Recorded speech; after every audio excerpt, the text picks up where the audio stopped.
Good morning, students. Today's topic is education as a guarantee for economic security. In this topic, first of all, the economic security of the country becomes a determining factor of the type of education that it can afford to have. If the economic condition is poor, education becomes backward in many aspects. In education is one of the main strengths on which the whole human life is based.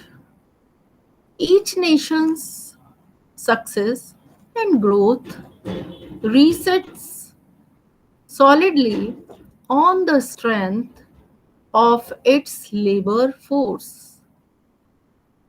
Ingredient in achieving a stronger economy with stable jobs and productivity. That is why what President Lincoln said is true, that education is the most important subject which we as a people can be engaged in. Many governments and policymakers believe in the efficiency of education as a tool for economic development and social reconstruction. Since education brings independence and self reliance, and the history of any undeveloped country testified this. In economically strong countries, the educational aims and the curriculum are given a special direction for making the country prosperous. In May 2010, in a speech before the Council of Foreign Relations, Education Secretary Arne Duncan spoke of the importance of a well-educated citizenry. America's success depends on the success of its individual citizens. Just as the progress of humanity ultimately depends on the shared progress of nation. I believe that education has immeasurable power to promote growth and sustainability in the 21st century. Referring to education as a Gallen's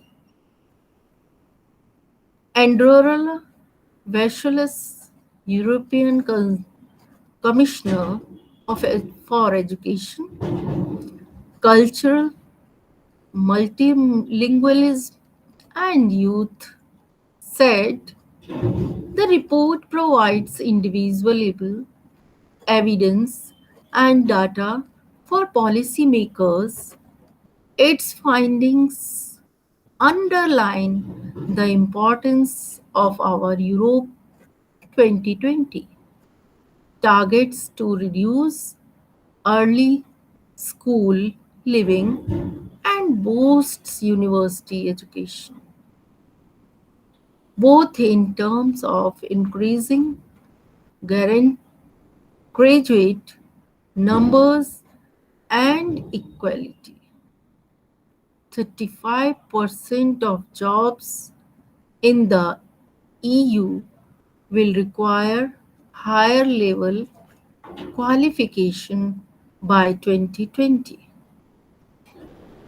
So it is vital that we continue to invest properly in schools and universities. Education must remain a top priority for the EU, even in a tough economic climate. The impact of a well educated society is immense. It provides all forms of security: economic, school, social, health, etc. Speaking about education as a tool on enhance economic security, we refer to economic security used in two senses. Firstly, at the individual level, Anglo-Saxon approach, education is the main instrument in ensuring the economic security of each of us. Secondly, at the national level, preparing a competitively high skilled workforce. And for example, in USA and Japan, education is so patterned as to make the individual strong and capable enough to stand on his own feet after having received education. And next, in India, it is quite the opposite. Here, college or university graduates do not know where to go after completing their education. So, they continue to stay on in the university as long as they can and thus try to postpone for a few years the problem of their unemployment. This situation has resulted in overcrowding of our colleges and universities and fall of educational standard. In truth, the educational system is worse than birth labs for instead of solving the unemployment problems, increase it. And next, in the development of educational system, we have to keep in view the economic needs of the country, because through education we have to prepare for various fields. It is true that for economy prosperity, other factors are also necessary, but importance of education in this context cannot be minimized. And next, the growth of the capacities of citizens and national development. The system of education should be such as to provide opportunities for the maximum development of each citizen. It is by developing individuals that the overall growth of the nation can be guaranteed. This does not imply loss of freedom of the individual. In fact, we only want that the wealth of the nation should not be concentrated in the hands of a few capitalists. This is possible only by ensuring the right growth of the capacities of all citizens. And the next, no class distinction. No class distinction in the planning of education should be permitted because this results in neglect of the education of other more capable citizens. This will result in social disparities and weaken the nation. And next, proper national character necessary. In the absence of proper national character, the necessary leadership and cooperation of the people will be lacking. Because of this shortcoming, the national system of education will not realize its objectives. And with good leadership, the people's cooperation, much can be achieved. Even when the educate economic resources are wanting, evidently there is a close relationship between economic security and national system of education. This is the national system of education. And next is why India should worry about its educated but unemployed youth. As we head towards the general elections, political parties will stoke grievances to exec- exacerbate rather than control social conflict. The large numbers of educated but unemployed youth are likely to get sucked into it. And this, according to recent reports, India's unemployment numbers are at a record high. The Center for Monitoring Indian Economy estimated that 11 million jobs were lost in 2018, pursuing the unemployment rate to 7.38%. A leaked NSSO report pegged the unemployment rate at 6.1%, the highest in over 4 decades.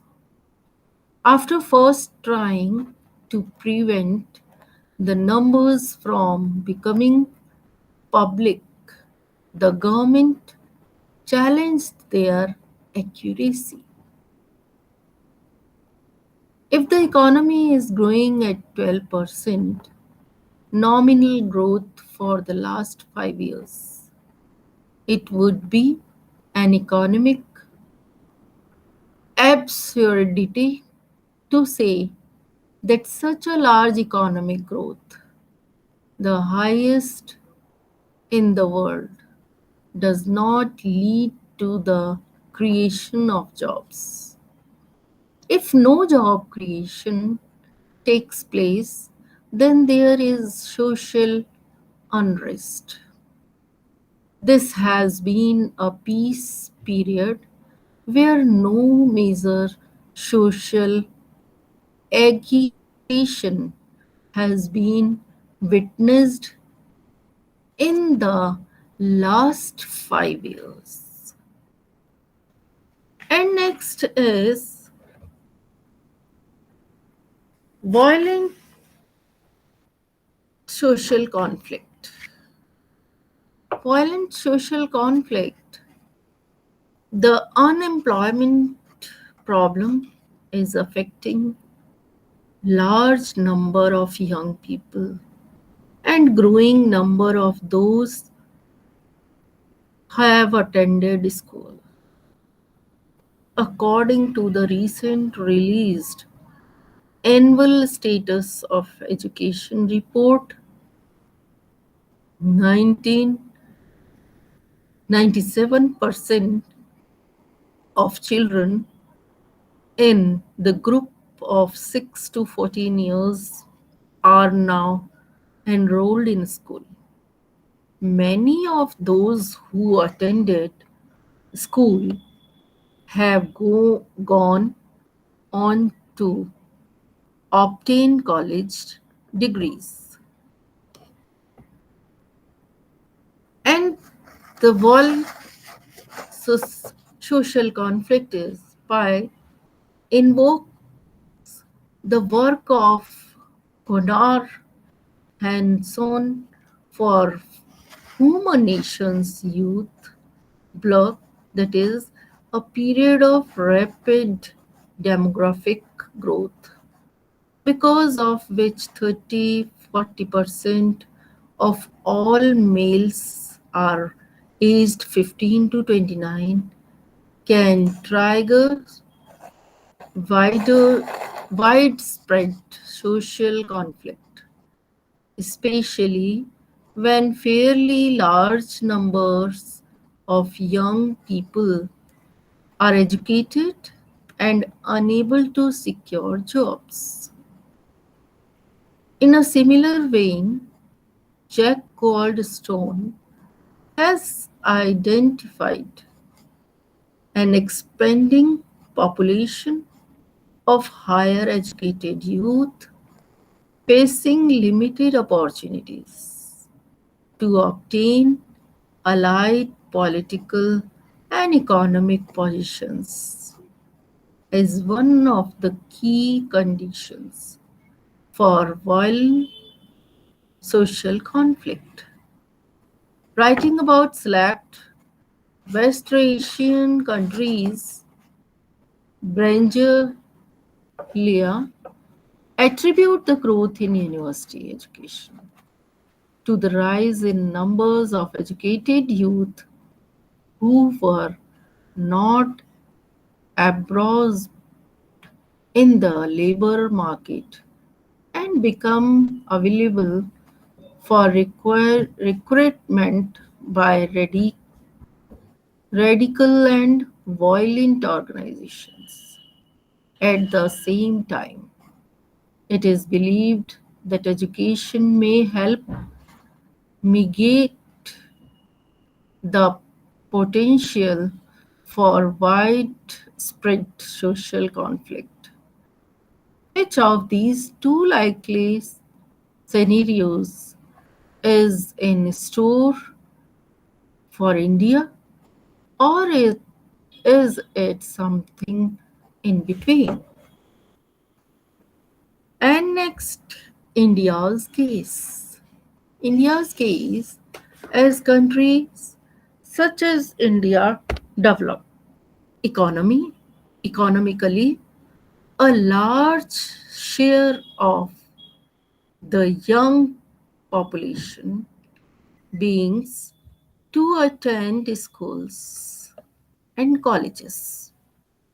This is both due to the efforts made by governments to promote schooling and college education, as well as a growing awareness among individuals, the families, that education improves one's life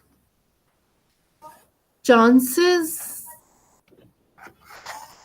and there is widespread evidence from countries around the world that education benefits both individuals and nations in material terms.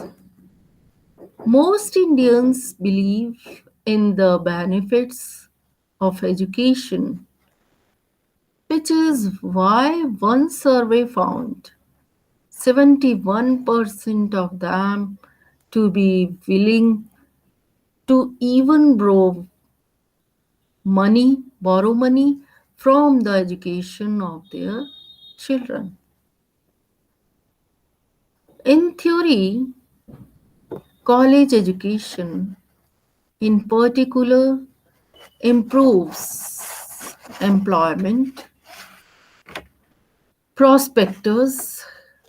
Many young people find jobs for their linking, and when suitable employment is not immediately available, they are likely to remain patient if the economy is growing and if they see others like them benefiting from the nation's economic growth in terms of employment or other opportunities. In both senses, that is, in terms of actual employment and optimism about future employment, education can mitigate the negative effect of the young bull. And next point is why college education is not helping. On the other hand, however, while the Indian economy is growing, it appears that those with college degrees are not benefiting in terms of suitable employment. There are several reports of hundreds of young people with master's degrees or even PhDs applying for jobs they are overqualified for. And according to a report prepared by the Center for Suitable Employment and Azim Premji University, unemployment among the well educated is thrice the national average. There are approximately 55 million people in the labor market with at least a graduate degree, of which 9 million are estimated to be unemployed. The higher rate of unemployment among the educated is both due to the lack of sufficient jobs and poor schooling, as well as the mediocre quality of education on after that at most colleges. This makes large number of graduates unsuitable for employment. That is compensate with their degree. While the employability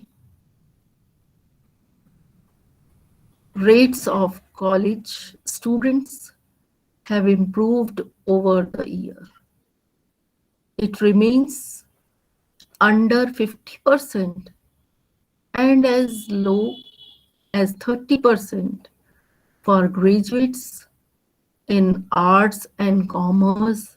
Nearly half of all undergraduate students, who make up for 80% of the total number of students, are enrolled in the least employable disciplines. The result is that many college graduates end up enrolling for advanced and or additional degrees, taking up leisure jobs or remaining unemployed while they wait for something worthwhile in term of employment. And next is the limbo period. What is the limbo period is? In limbo period, the length of the waiting period for proper jobs and what the young unemployed and underemployed to do during that time is perhaps of some significance. Their mental makeup, their behavior, and their actions in their period of waiting are influenced by a very varied set of factors. For example, it matters how their families treat them, which to some extent may depend on their financial status. And in many of many are burdened by student debate and which belong being to wait heavily in the absence of proper employment. And other factors such as the company they keep, the nature of cultural and political discourse, and the political and other activities of the major parties and their leaders also matter.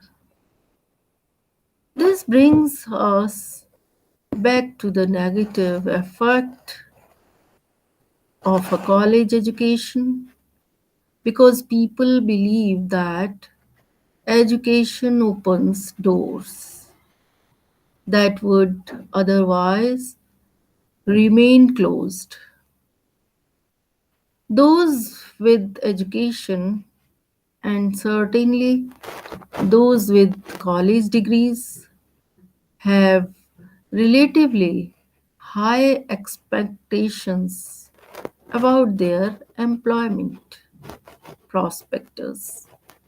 Instead, many of them find that the doors continue to remain enclosed. In India, where the economy is growing, but where it is not clear whether employment prospects have improved, young people with higher levels of education are even more likely to feel created, frustrated, resentful, or even angry than under conditions of economic stagnations. In the this is the limbo period of proper youth and exchange in expectations. Some recent survey show that young people are not very hopeful about their employment prospectus. It is not obvious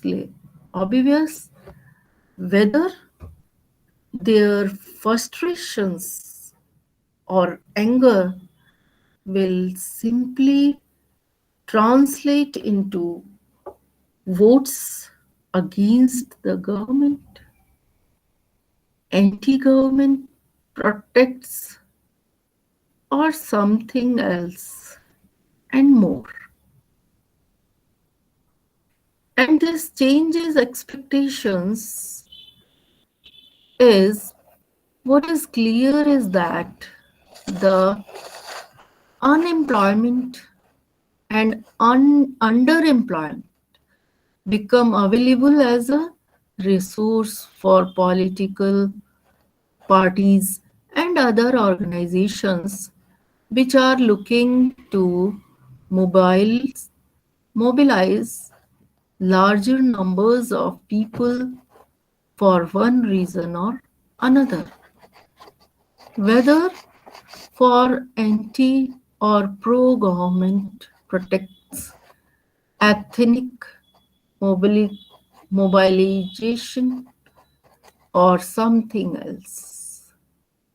Overall, employment and underemployment among those with college degree arguable carry a greater potential for social conflict and of making some such conflicts more intense and of longer duration than among the less educated or undergraduate.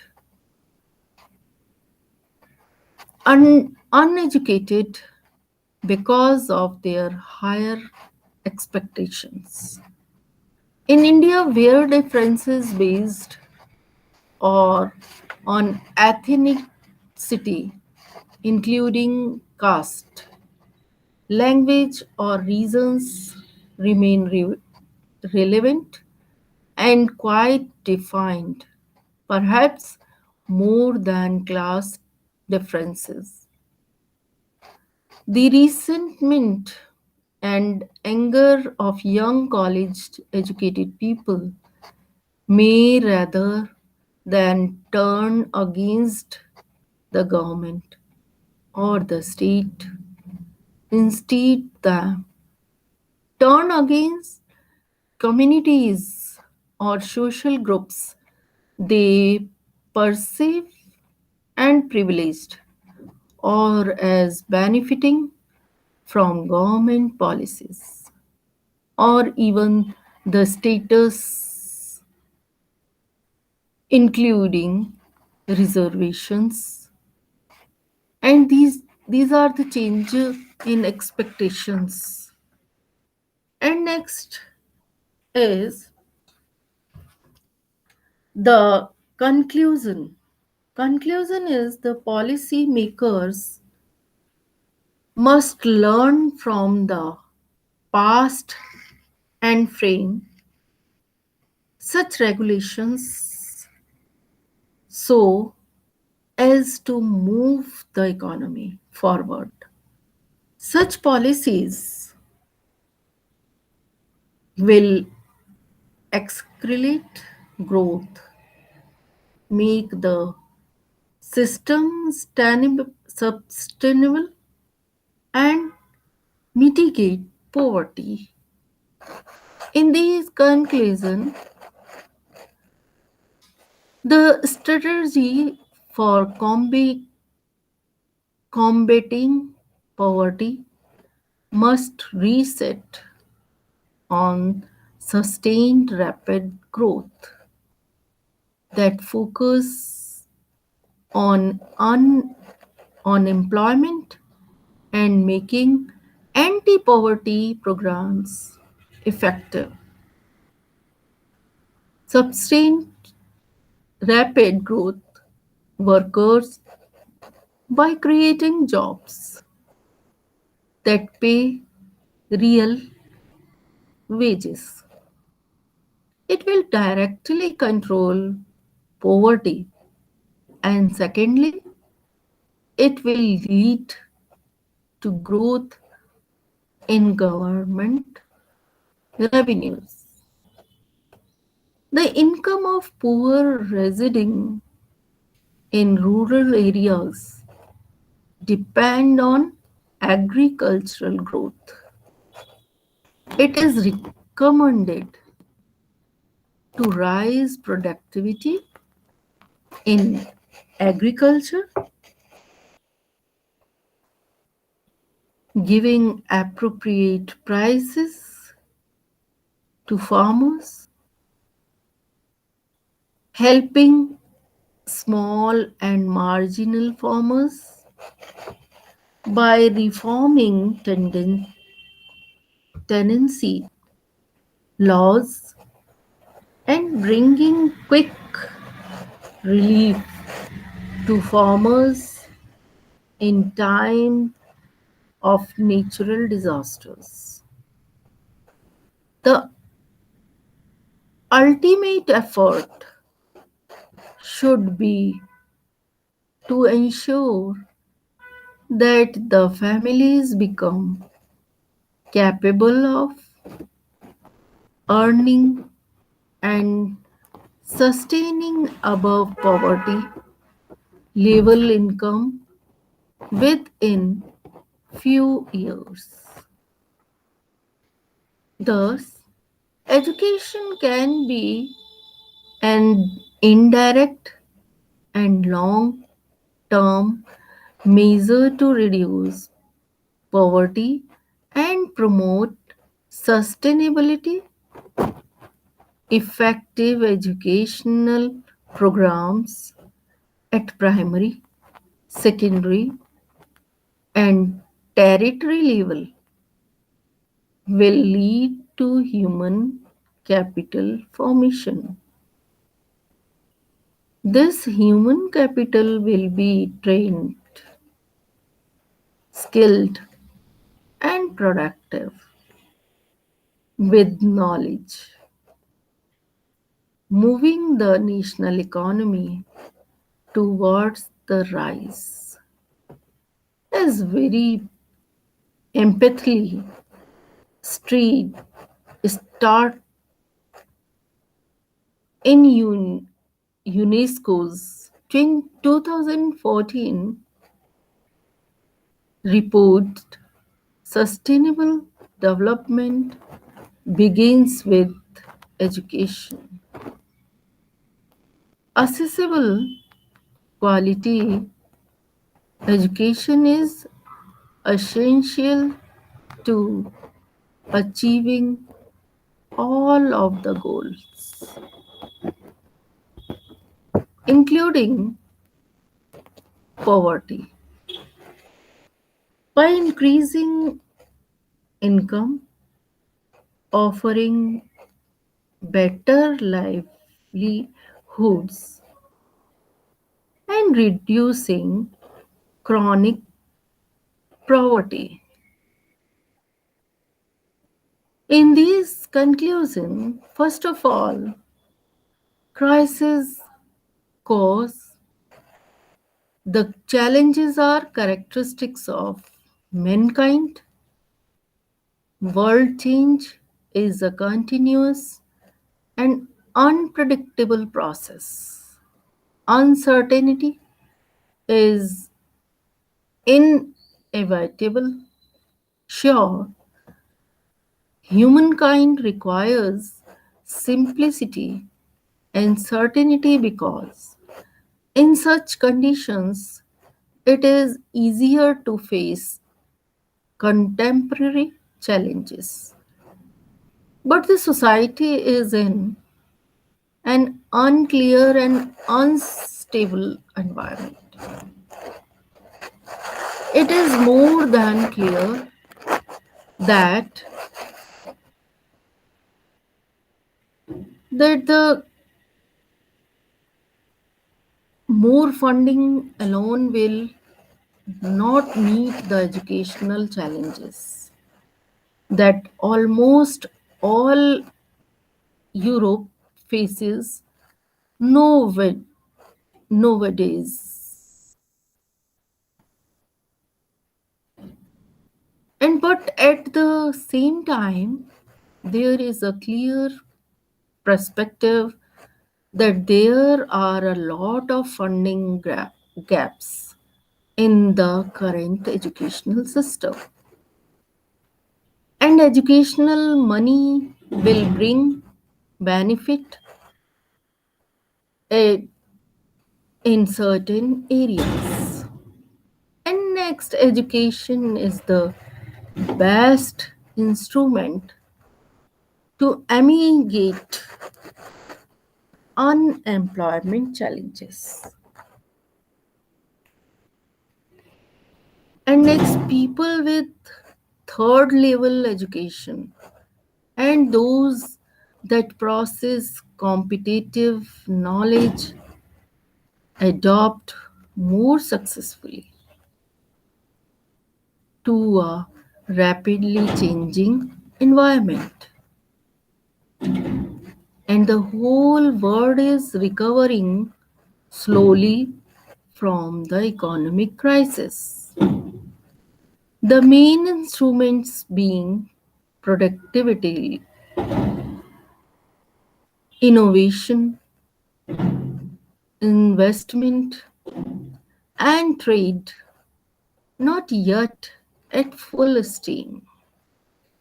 It became clear that not only economic growth but also social progress is the key goal of the countries.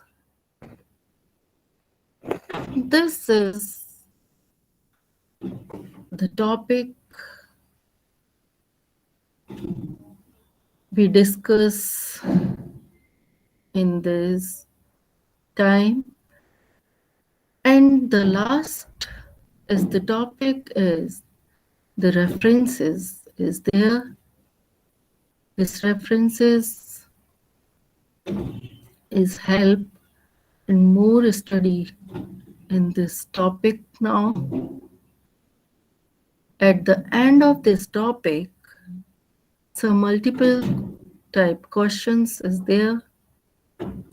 First question is, which of the following is not a final good? Machinery purchased by dealer, machinery purchased by a factory, use of petrol, washing machine.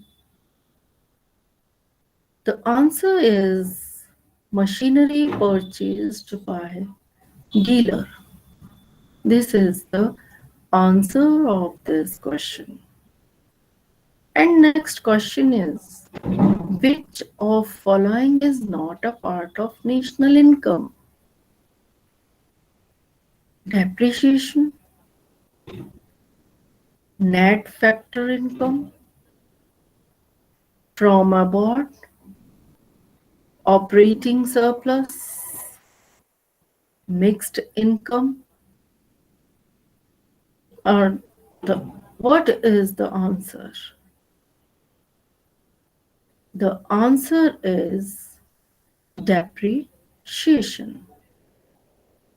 Depreciation is the answer of this question. And next question is, which of the following is not a capital good?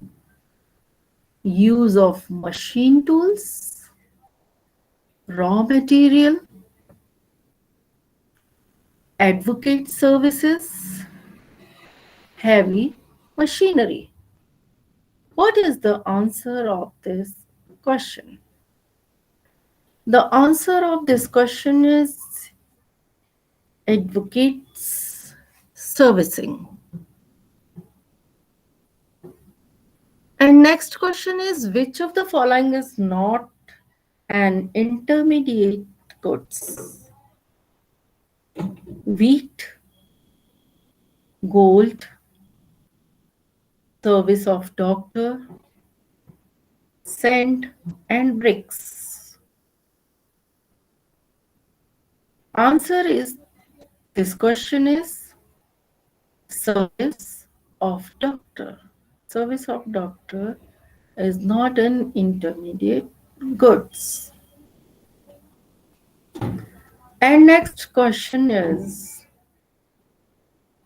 goods which are not used in the production of other goods are called capital goods, consumption goods, producer goods, intermediate goods.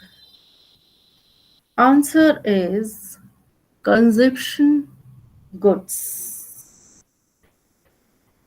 Consumption goods is the answer of this question. And next question is, which of the following is not included in national income? Factor income, rent, operating surplus, transfer income. The answer is transfer income. And next question is, the basic factors of production are land, labor, capital, and enterprise, investment, machinery, resources. Enterprise is the right answer of this question. And next question is, which sector contributes the most to India's economy in terms of GDP? Service sector, manufacturing sector, agricultural sector, and small scale industries. What is the answer? The answer is service sector. And next question is, what do you mean by a mixed economy?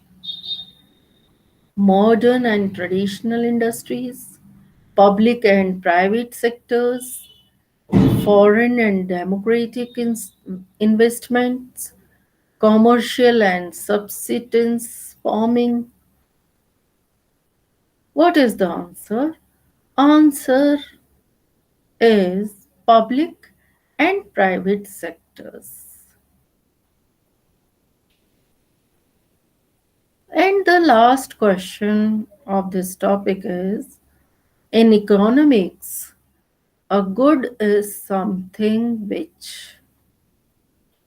in a service, can be a service, appears appealing, and satisfies wants and needs. What is the answer of this question? Answer is satisfies wants and needs is the answer of this question. At the end of the topic is thank you.